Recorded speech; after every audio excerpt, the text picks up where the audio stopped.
अस्सलाम वालेकुम दोस्तों, ये कहानी उस रात की है जिस रात वज़ीर-ए-आज़म इमरान ख़ान एक डायरी लेके अपने वज़ीर-ए-आज़म हाउस से निकला। उसको निकाला गया और वो बनी गाला हाउस चला गया और उसने फ़ैसला किया कि ये जो भी मेरे साथ हुआ है मैं इसका मुकाबला आवाम में जाकर करूँगा, आवाम को बताऊँगा। तो वहाँ से एक कहानी शुरू होती है, वहाँ से एक ऐसी चीज़ शुरू होती है जो पाकिस्तान की तारीख़ में नहीं मिलती कि इमरान ख़ान अपना मुकदमा आवाम की अदालत में ले गया। आवाम को कहा कि भाई ये मेरे साथ हुआ है, अब ऐसा करो कि इलेक्शन करवा लो, आवाम जो है वो जिसको मुंतखब करे वो हुकूमत करे, अवामी मैंडेट के ऊपर हुकूमत बनाई जाए। लेकिन ऐसा ना हो सका।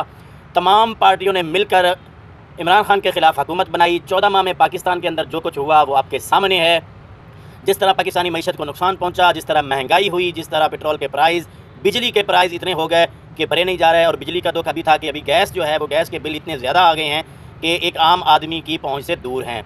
तो वो कहानी इमरान ख़ान ने शुरू की। उस वक़्त आवाम के मुकदमे में आवाम के सामने अपना मुकदमा रखा और मुक़्तदर हल्के जो पाकिस्तान के अंदर हमेशा से रहे हैं, 75 सालों से जो मुक़्तदर हल्के हैं, जो फ़ैसला करने वाले हल्के हैं, उन्होंने फ़ैसला किया कि भाई आवाम के मैंडेट के ऊपर नहीं जाना, आप हुकूमत करें।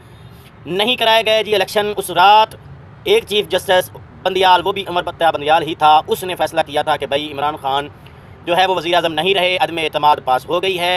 उस चीफ़ जस्टिस का फ़ौरी फ़ैसला माना गया। लेकिन वही चीफ़ जस्टिस जब ये कह रहा था कि भाई 90 दिन के अंदर इलेक्शन करवाए जाएँ, पंजाब और केपी में असम्बली टूट गई है, उसी चीफ़ जस्टिस का हुक्म था, उसी बड़ी जो सुप्रीम कोर्ट है हमारी उसका हुक्म था, लेकिन वो हुक्म नहीं माना गया। कौन से वो इदारे थे, क्यों उनको सज़ा नहीं मिली कि पाकिस्तान की सबसे बड़ी अदालत ने फ़ैसला दिया 90 रोज़ के अंदर इलेक्शन कराए जाएँ, लेकिन किसी ने नहीं सुनी और कोई पता नहीं चला कि वो एक पाकिस्तान के चीफ़ जस्टिस का वो फ़ैसला कहाँ गया। कहानी जारी रहती है, इमरान ख़ान के ख़िलाफ़ फ़ैसले आते रहते हैं। वही सुप्रीम कोर्ट जब ये कहती है कि इलेक्शन करवाओ, वो नहीं करवाए जाते। वही सुप्रीम कोर्ट जब कहती है कि इमरान ख़ान को गिरफ़्तार कर लो, इमरान ख़ान गिरफ़्तार हो जाता है। उसको पहले 14 साल, फिर 7 साल, फिर 10 साल, कई सज़ाएँ हो जाती हैं। लेकिन वही अगर मुक़्तदर हल्कों के ख़िलाफ़ कोई फ़ैसला आ जाए वो माना नहीं जाता।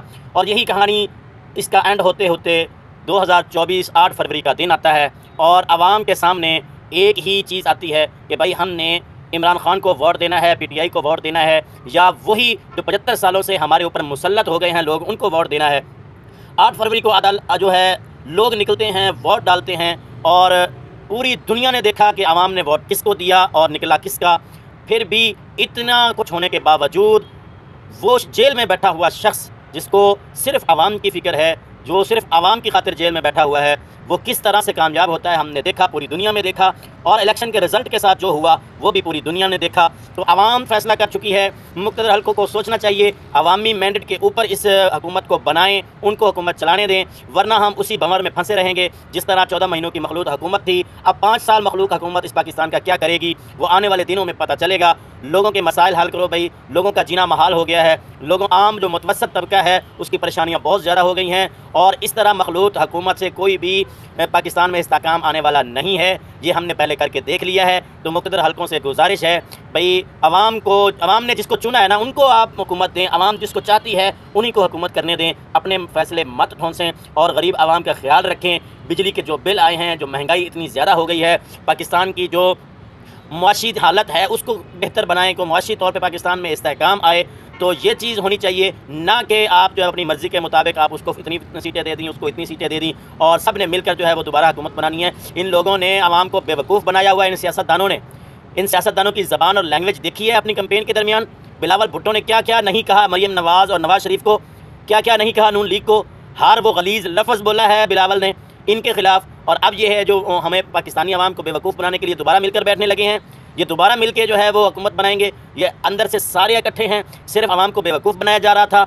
हमें पहले भी पता था कि 14 महीने ये मिलकर हुकूमत करते रहे हैं और जब आवाम के सामने आए तो इन लोगों ने एक दूसरे के ख़िलाफ़ बातें की और फिर जब इनको थोड़ी सीटें मिल गई हैं या दिलाई गई हैं तो ये फिर आवाम को बेवकूफ़ बना रहे हैं और ख़ुद जो है वो अंदर खाते बैठ के पाकिस्तान के ऊपर अगले 5 सालों के लिए हुकूमत बनाने का सोच रहे हैं।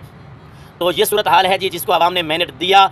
जो एक ऐसा बंदा जो जेल में बैठा है उसको सज़ा हो गई है 30-35 साल की, उसको हर तरह से गिराने की कोशिश की गई है, झूठी करप्शन उसके ऊपर साबित करने की कोशिश की गई, उसके ऊपर चोरी की जो है वो इल्ज़ाम लगाया गया, उसकी जो है वो अखलाकी तौर पे गिरावट साबित करने की कोशिश की गई इद्दत केस के अंदर। इतना वो गलीज़ फ़ैसला आता है, लेकिन आवाम ने फ़ैसला कर दिया था और इमरान ख़ान ने पहले ही बता दिया था कि भाई जिस वक्त तक गारंटी नहीं दी जाएगी कि इमरान खान अंदर है, बल्ला नहीं होगा, तब तक ये इलेक्शन में नहीं जाएंगे। वही हुआ, वो इमरान खान अंदर है, पूरी पार्टी को किसी भी तरह से कोई भी कैंपेन करने की इजाज़त नहीं है। जो घर से बाहर निकलता था उसको पकड़ लिया जाता था और ऑनलाइन जलसा होता था, इंटरनेट बंद हो जाता था, और बल्ला भी, सबसे बड़ी बात, बल्ला भी छीन लिया, निशान भी छीन लिया। लेकिन फिर भी इस पाकिस्तानी आवाम ने अपने कप्तान का भरपूर साथ दिया। इसीलिए इमरान खान कहता है कि मुझे अपनी आवाम पर पूरा मान है। तो पाकिस्तानी आवाम ने इमरान खान का मान नहीं तोड़ा, इमरान खान को मैंडेट दिया है, और अब मुक़्तदर हल्कों को चाहिए कि इमरान खान के मैंडेट को तस्लीम करें कि भाई जिस शख्स के पास कोई जमात नहीं है, जिस शख्स के बल्ला आप लोगों ने छीन लिया, उस शख्स को कोई कैंपेन नहीं करने दी। हर कोई आज़ाद खड़ा है, जो भी घर से निकलता है उसको पकड़ लिया जाता है, उसको उठा लिया जाता है, लेकिन फिर भी उसके लोग जो हैं वो उसको वोट देते हैं। आज़ाद खड़े होकर भी सैकड़ों की तादाद में उनके जो निशान थे उस पार्टी के लोगों ने याद रखे और उसको मैंडेट दिया। अब जो है उसके मैंडेट की चोरी हो रही है, तो ये नाइंसाफ़ी है। पाकिस्तानी आवाम का सोचना चाहिए, गरीब लोगों का सोचना चाहिए, उनके जो अखराजात हैं उनके ऊपर कंट्रोल होना चाहिए, हालात और जो बेरोज़गारी है उसके ऊपर कंट्रोल करें, और जो भी महंगाई है इस वक्त, पेट्रोल की, घी की, आटा की, जो भी एक आम बंदे की ज़रूरत है, वो इसी सूरत ही हल हो सकती है कि एक मुस्तहकम हुकूमत आए और पाकिस्तान में मुआशी इस्तेहकाम हो। तो ये सिचुएशन थी जी मुकम्मल इलेक्शन की। तो आपको ये वीडियो कैसी लगी है, अपनी राय का इजहार भी कमेंट में दीजिए कि भाई आप मेरी राय से मुत्तफ़िक़ हैं कि नहीं हैं। अगली वीडियो तक के लिए दीजिए इजाज़त। अल्लाह हाफ़िज़।